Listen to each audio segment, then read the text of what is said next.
हमने आपसे कहा जो कि इस प्रकार की रेखा जब यहाँ जाती है सूर्य स्थान पर, संतान कारक हो, विद्या बुद्धि कारक हो, व्यापार कारक हो, जो भी कारक है, यदि यह रेखा, हमने कहा था ये तो रेखा है, यदि इधर डाइवर्ट होता है जी बुध पर्व के अंदर, ये हमने आपको दिखा दिया है जी। एक रेखा आ जाती है कभी कभी ऐसे, ये भी हमने आपको बताया है। शनि बलय, शनि कारक है, नहीं शनि बलय रेखा तो यह है, यहाँ पे ये देखिए, आप लोग भूलिए मत, नहीं जी, ये शनि बलय रेखा। शनि बलय रेखा जिस जातक के हाथ में इस प्रकार के चंद्रमा के समान रेखा हो या रिंग के समान, इसी को बलय रेखा कहते हैं जी। यदि यही रेखा गुरु से आके इसमें आ जाए जी, ऐसे लंबी, जी, तो गुरु शनि बलय रेखा, जी, गुरु शनि बलय बलय रेखा, इसको गुरु शनि बलय रेखा कहते हैं। यदि गुरु को आप छोड़ दीजिए, केवल शनि से सूर्य स्थान तक जाए जी, तो शनि सूर्य बलय रेखा। जिस जातक के हाथ में इस प्रकार के शनि पर्व से लेके सूर्य के पर्व तक रिंग के समान या चंद्रमा के समान रेखा हो, इसको शनि सूर्य बलय रेखा कहते हैं। ऐसे जातक के बारे में मैं लिखाऊंगा, लेकिन पहले जो मेरा क्रमांक यहाँ से चल रहा है, इस क्रमांक को पहले पूर्ण किया जाए जी। तो इस स्थान की रेखा को हमने आपको जो कहा था पितृदोष कारक जी, या संतान कारक, इसमें विघ्न जो आता है, एक तो इस प्रकार की रेखा हो, या हमने आपसे कहा था शुक्र स्थान पर इस प्रकार की रेखा हो, सीढ़ी हो जैसी जी, या छोटी छोटी इस प्रकार की रेखा हो, जल तरंग के समान जी, इस प्रकार की रेखा हो, या काला तिल के बारे में भी हमने आपको लिखा दिया है, जी। हमको याद है। जी, जी लिखा है। इस प्रकार के जातक को जीवन में सब कुछ प्राप्त करने के बाद भी संतुष्टि नहीं प्राप्त होती है। संतुष्टि के बाद भी ऐसे लोगों पर थोड़ा विश्वास करना भी नामुमकिन है। आपने सस्पेंस वाले होते हैं। सस्पेंस माने वही विश्वास करना नामुमकिन है, क्योंकि ऐसे जातक कभी भी अपने मन और विचार पर नियंत्रण नहीं कर सकते। शुक्र यदि सुंदर पर्व युक्त है, बहुत सुंदर पर्व है, कोमल है, ये सब शुक्र पर्व है जी, पूरा, यहाँ से लेके यहाँ तक पूरा शुक्र पर्व है जी। यदि यह कोमल है और उभरा हुआ है, विनम्र है, माने बहुत कोमल है, ऐसे जातक अपने जीवन में बहुत ही सुंदर विचार, सुंदर परिवार, सुंदर संगति, सुंदर शिक्षा, सुंदर कार्य के लिए जाने जाते हैं। लेकिन उसका वर्ण रक्त वर्ण हो, रक्त वर्ण। यदि शुक्र पर्व पर जातक का उभरा हुआ पर्व हो, इस प्रकार की रेखा न हो, लाल रंग का हो, दाबने पर बहुत ही कोमल गद्दे के समान हो, ऐसे जातक बहुत ही होनहार, संस्कार, दयालु स्वभाव के, बड़े बड़े कार्य करने वाले, जैसे हमने आपसे कहा है विद्यालय का निर्माण, अस्पताल का निर्माण इत्यादि अनेक प्रकार के जातक होते हैं। कला के क्षेत्र में, नाट्य क्षेत्र में, अन्य भी प्रकार बहुत सारे हैं, जैसे रत्नों के जानकार, गुप्त विद्या के जानकार, काव्य संग्रह, साहित्य संग्रह, मेडिसिन, डॉक्टर, बाल रोग विशेषज्ञ, इस प्रकार के जातक होते हैं। लेकिन यदि उनकी पर्व स्थान कठोर हो, जैसे इस प्रकार स्पर्श करने के बाद यह मांसल युक्त न दिखाई दे करके, बहुत लोगों को देखेगा ये स्थान थोड़ा सा कठोर होता है, कठोर, ऐसे व्यक्ति धनवान भी होंगे, विद्वान भी होंगे, निपुण भी होते हैं, लेकिन वह उतने उदार नहीं हो सकते। वह बहुत सोच समझ के किसी को सहयोग करेगा, कठोर जरूर होगा, अपने सुख की पहले कल्पना करेगा, उसके बाद किसी अन्य की कल्पना करता है। लेकिन जिसके जातक का यह पर्व कोमल भी है, उभरा हुआ भी है, मांसल युक्त है, रक्त वर्ण है, ऐसे व्यक्ति दयालु स्वभाव के तो जरूर है। इच्छा शक्ति तर्क शक्ति होने के बाद भी यह व्यक्ति परोपकारी जरूर है। ये आपको मैं बता दूं, परोपकारी तो जरूर होगा। अब आइए इसका लाभ इसको क्या क्या मिलेगा ये मैं बताता हूँ। यदि पितृकारक दोष यहाँ पर विघ्न भी करता हो, गर्भबंधन दोष भी हो, मंगल राहु के साथ भी हो, मंगल शुक्र से डाइवर्ट भी करता हो, सूर्य भी शुक्र को कहीं न कहीं से तनाव दे, तथापि यदि इस प्रकार के विचारवान व्यक्ति होते हैं, इसका मतलब उनका धर्म भाव बहुत मजबूत है। ये देखिए धर्म भाव, धर्म भाव का मणिबंध। इसलिए संतान कारक भाव हमने शुरू में आपको पढ़ाया था, एक कर्म कारक है, ये धर्म कारक है। आप जिस प्रकार के कर्म करेंगे यह यहाँ पर दिखलाई देगा। लेकिन यदि कर्म कभी कभी विपरीत होने के बाद भी यदि आप धर्मात्मा हैं, लोगों के प्रति सहानुभूति रखते हैं, गरीब अनाथ बच्चों के प्रति सहिष्णुता का भाव रखते हैं, दीन दुखियों का, गरीब महिलाओं का, गरीब विधवाओं का, या जो भी सोशल वर्ग है या शोषित वर्ग है, उनका यदि आप विचार से रहन सहन करते हैं, खान पान कपड़ा पूर्व तक पढ़ाई जो भी प्रकार का हो, या धन होने पर भी किसी को मानसिक आप सहयोग करते हैं, इसका मतलब कर्म कमजोर होने के बाद भी धर्म बलवती है। ये आप समझ जाइए। वह धर्म भाव अब आकर के अपना कार्य प्रारंभ कर दिया, धर्म आकर के अपना कार्य प्रारंभ कर दिया। अब यह संतान कारक भाव कहीं न कहीं से किसी न किसी रूप में इतने विघ्न बाधा होने के बाद भी, हमने कहा था कौन है रे, मंगल विघ्न बाधा करने के बाद भी, राहु मंगल आपको हमने बताया था डाइवर्ट करने के बाद भी यह धर्म भाव जागृत हो गया। धर्म भाव जब जागृत होता है तो अचानक कहीं न कहीं से बाबा विश्वनाथ की कृपा से वह संतान कारक भाव गर्भ में आएगा ही आएगा। वह ऑपरेशन के द्वारा हो, या डॉक्टर आपसे कहता है जो कि इस स्थान का मैं थोड़ा सा ऑपरेशन करूंगा, तो या किसी किसी दवा के द्वारा भी, या किसी पुण्य कर्म के द्वारा भी वह संतान आपके जीवन में आएगा। क्योंकि यह मणिबंध का धर्म भाव जो है, इसका संयोग शुक्र से है। ये देखिए आप, यहाँ शुक्र प्रभावी है, लेकिन शुक्र के बाद धर्म भाव का प्रथम पर्व जो है ये चंद्रमा से भी है। ये देखिए आप, ये चंद्र शुक्र वलय रेखा है। इस प्रकार जिस जातक के हाथ में शुक्र स्थान की रेखा इस प्रकार से आकर के उच्च चंद्रमा को स्पर्श करे, इसको शुक्र चंद्र वलय रेखा कहते हैं।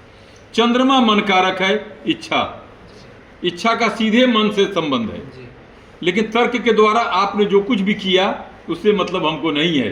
वो प्रभावी धर्म भाव में कर्म का धर्म भाव से रास्ते होते हुए शुक्र स्थान चंद्रमा मन कारक गया। आपके मन में हुआ हमसे कुछ गलतियां हुई, फिर भी आपने असहाय बच्चों को, गरीब बच्चों को, दीन दुखियों का, शोषित वर्गों का, या अन्य प्रकार से किसी जातक का जो आपने रक्षण किया या कल्याण किया, शिक्षा वर्ग हो या जो जिस वर्ग से, या भगवान ने आपको ऊंचा व्यापार कार्य दिया, व्यवसाय का क्षेत्र हो, उस व्यापार के क्षेत्र में भी अपने अंदर कार्य करने वाले कर्मचारियों का मानसिक रूप से शोषण करना न करके मानसिक रूप से उनका रख रखाव करना, उनके परिवार के प्रति सहानुभूति करना, चरित्र अच्छा हो। यदि इतना धन संपदा होने के बाद भी चंद्रमा शुक्र वलय रेखा यदि जातक के मन में चंचलता न दे, धन का अहंकार न दे, स्वरूप का अहंकार न दे, सुख का अहंकार न दे, तो वह धर्म चंद्र शुक्र वलय रेखा आके धर्म रूप में वह संतान के रूप में परिवर्तन कर दिया। अब संतान जन्म लिया। अब जब धर्म जब जन्म लेता है उसका एक संस्कार अलग होता है, वह कन्या रूप में हो या पुत्र रूप में हो, उसका मतलब नहीं है। जरूर जातक के स्वरूप में वह लावण्यता दिखलाई पड़ता है। जब चंद्रमा शुक्र कारक जब संतान जन्म लेता है तो कमल के फूल के समान चेहरा रहेगा, गौरांग रहेगा, गौरवर्ण, रक्तवर्ण, आंख देखने से पता चलता है यह किसी देव कारक ग्रह से आया है। देव का मतलब धर्म। एक मिनट बंद करिए। तो रक्तवर्ण का होगा, कमल के समान उसका स्वरूप होगा।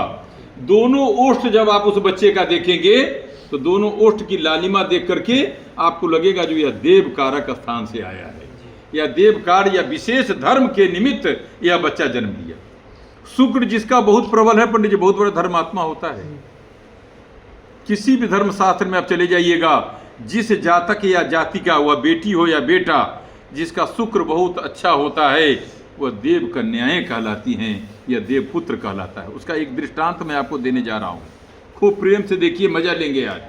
हाँ, इसीलिए आपके किसी मित्र ने कहा था गुरुजी से वीडियो में मत करिएगा, तो अन्य कुछ भी बतलाते हैं, लेकिन अब वो सब चीज़ हम थोड़ा बंधन में हमको आ गया, वो बोलेंगे तो फिर हमारी हंसी हो जाएगी। नहीं तो मैं बहुत गुप्त बात को छिपा रहा हूँ थोड़ा सा।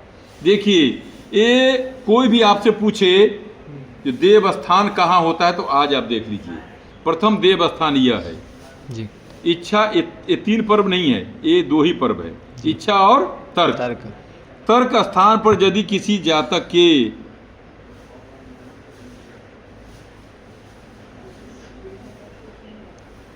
इस प्रकार की रेखा हो, कच्छप रेखा कहते हैं। कच्छप का थोड़ा निकला हुआ रहता है, पीठ थोड़ा चौड़ा रहता है। ये विष्णु कारक स्थान माना गया है। कौन बोल रहा है जी?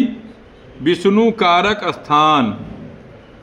ये देख लीजिए आप, ये जातक के अंगूठ के द्वितीय पर्व, इच्छा शक्ति तर्क शक्ति पर यदि कच्छप का चिन्ह हो, या किसी भी देव कारक, कभी कभी त्रिशूल का भी चिन्ह जैसे दिखलाई देता है, कभी कभी मत्स्य रेखा का भी आता है, कभी कभी इस प्रकार के जब कारक चिन्ह हो, यब के समान।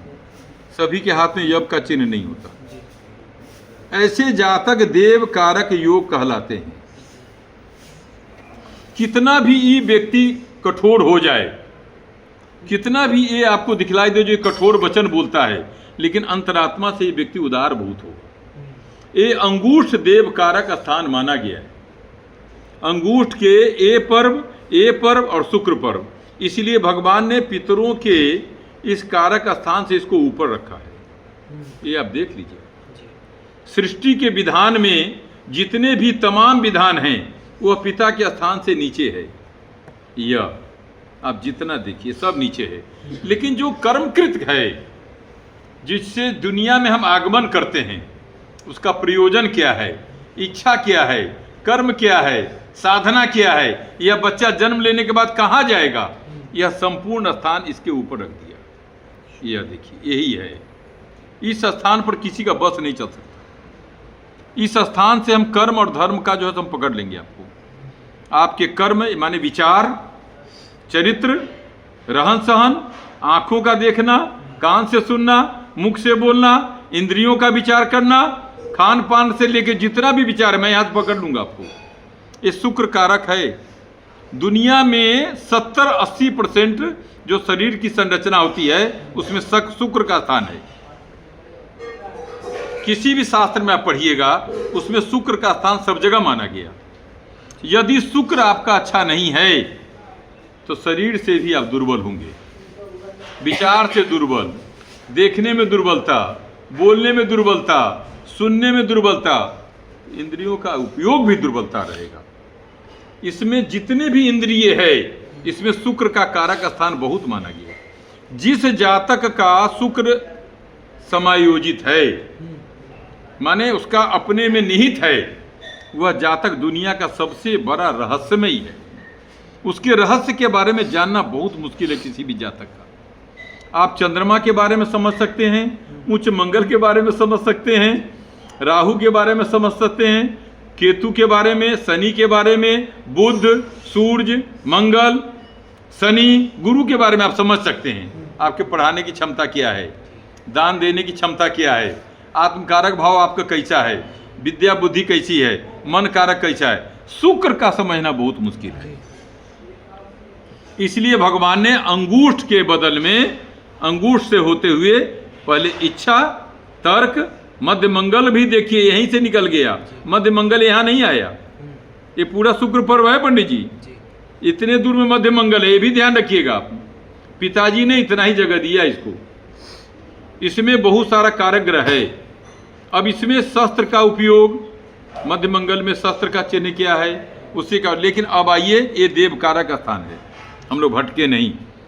ये देव कारक स्थान हम मानते हैं। इस स्थान से मुझे पता चलता है जो बच्चा जातक जन्म लेने के बाद विष्णु माने कृष्ण के उपासक हैं, भगवान विष्णु के उपासक हैं, इसका हम विष्णु योग आता है मध्याह्न काल में पितरों का। समझ गए? देव तर्पण प्रातः काल, ब्रह्म तर्पण वही ना है ब्रह्म मुहूर्त में, और मध्याह्न काल विष्णु जी, सायंकाल शिव जी, ये मध्याह्न काल है। ये विशेष रूप से भगवान पितरों को समर्पित है, और पितरों के देवता हमारे विष्णु जी हैं।